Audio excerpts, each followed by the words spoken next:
Assalamualaikum warahmatullahi wabarakatuh. Dalam rangka memeriahkan Hari Santri Nasional 2022, DPC PKB Kabupaten Bandung Barat menyelenggarakan Santri Fest 2022 Season 2 dengan berbagai perlombaan khas santri. Ayo dukung peserta jagoan Anda dengan cara subscribe, like, dan juga komentar dengan cara seperti di bawah ini. Dan jangan lupa share sebanyak-banyaknya supaya peserta jagoan Anda mendapatkan dukungan lebih banyak. Assalamualaikum warahmatullahi wabarakatuh. Assalamualaikum warahmatullahi wabarakatuh. Alhamdulillahilladzi ja'ala fata quwwatan sadida wa sallatu wa sallamu ala rasulillah wa ala alihi wa sahbihi wa man tabi'a risalatah amma. Para pemuda harapan bangsa, para pemudi harapan pertiwi yang kami hormati. Tahun 1990 di markas besar PBB diadakan konferensi terbesar yang dihadiri oleh para pembesar sedunia, yang termasuk Michael Gorbachev, Margaret Thatcher, George Bush, dan pembesar dunia lainnya. Agenda yang mereka bahas adalah tentang anak-anak. Kenapa mereka membahas tentang anak-anak? Bukankah industri, ekonomi, teknologi, senjata kimia, dan masalah besar lainnya harus dibahas?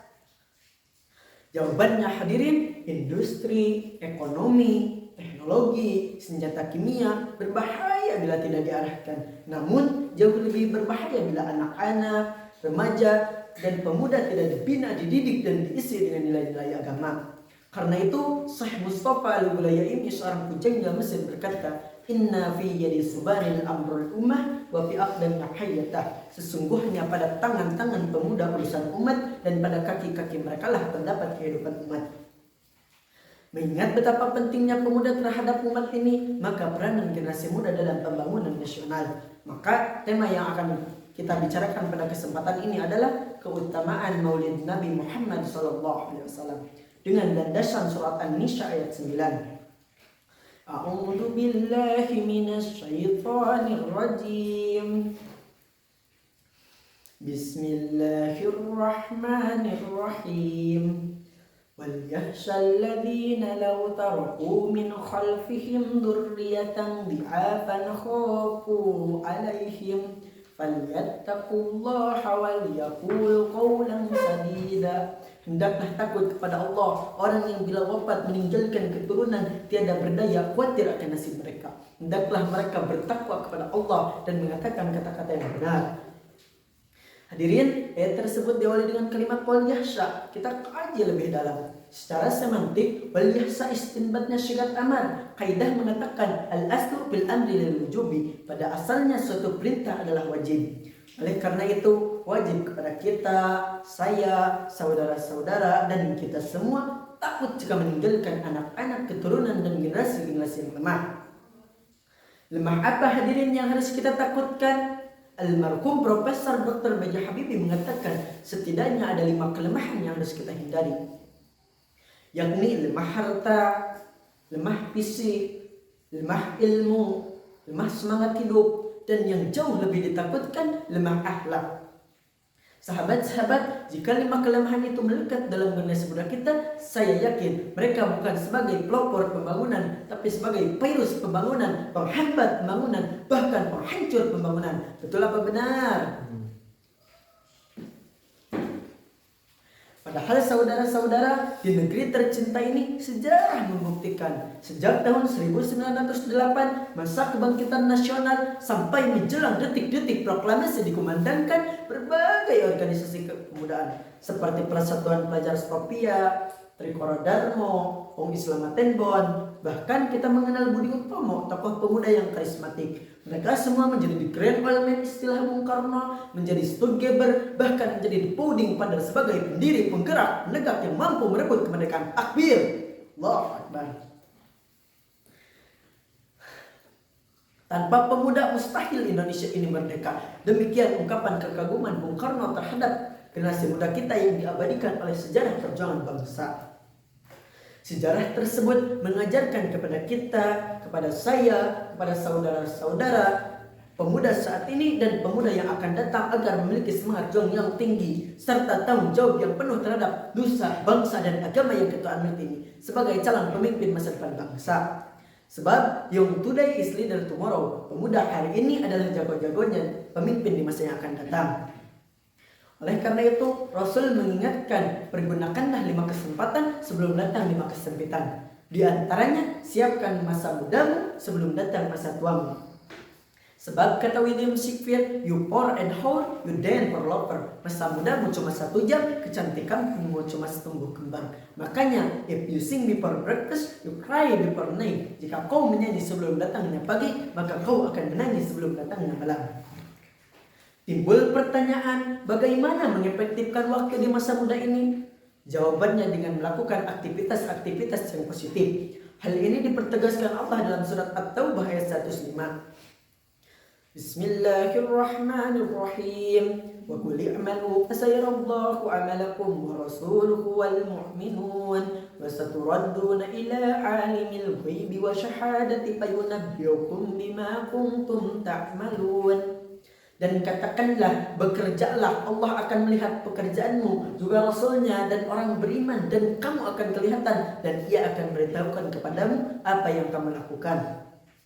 Hadirin, firman Allah tersebut mewajibkan kepada kita supaya giat bekerja. Menurut Imam Ali Asy-Syabuni dalam Suhbatut tafsirnya, kalimat wa qul i'malu adalah syikat amal muqaddamatun lil wa'id, yaitu suatu instruksi yang mengandung sanksi. Ulama nahum mengatakan maksud fi'il adalah madala ala hadasin bil hali wal istiqbal.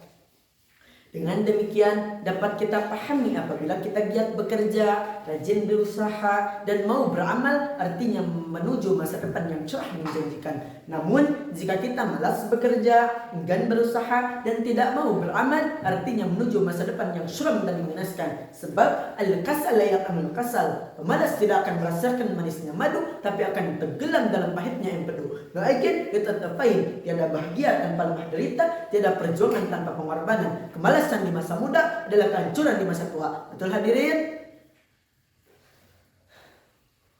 Lalu apa yang harus kita kerjakan? Dr. Muhammad Sulaiman Al-Asqari dalam Jubdat Tafsir min Fadl Qadir menjelaskan, i'malu ma syi'tum, bekerjalah sesuai skill dan profesi masing-masing. Oleh karena itu, saya menghimbau terutama pada generasi muda kita ini, setidaknya ada 5 olah yang harus kita kerjakan. Yakni yang pertama, olah rasa agar iman melekat. Kedua, olah rasio agar ilmu meningkat. Ketiga, olahraga agar badan sehat. Keempat, olah usaha agar ekonomi kuat. Dan kelima, olah kinerja supaya produktivitas meningkat.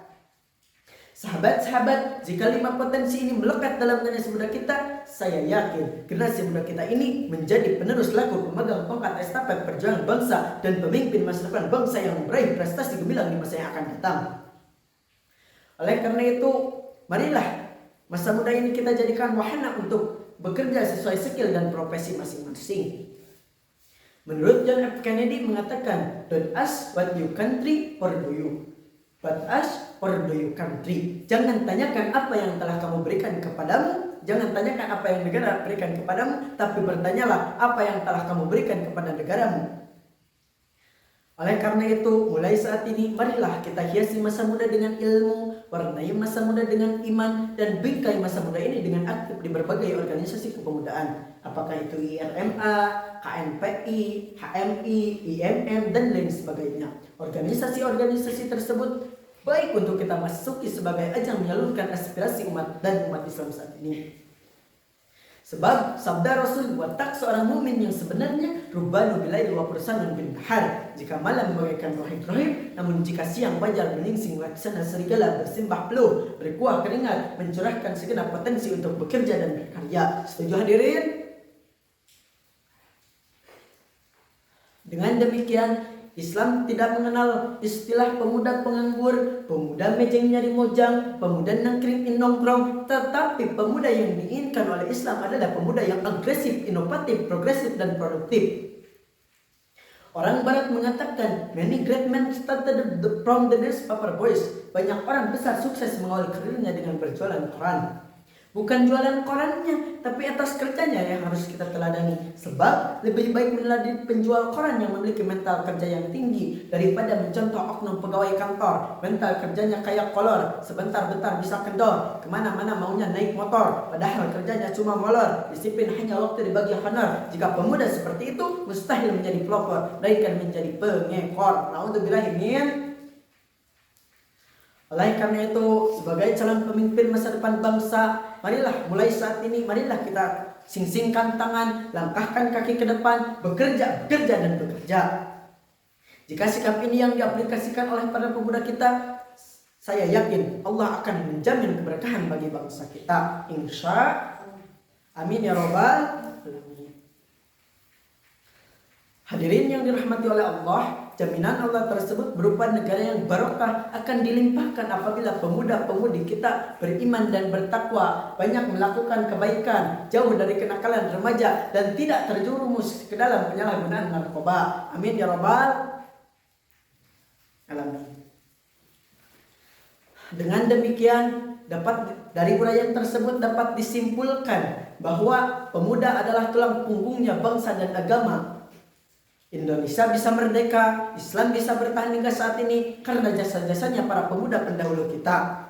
Demikian yang dapat saya sampaikan. Mohon maaf jika ada kesalahan. Wabillahi taufiq wal hidayah. Wal inayah. Akhirul kalam. Wassalamualaikum warahmatullahi wabarakatuh.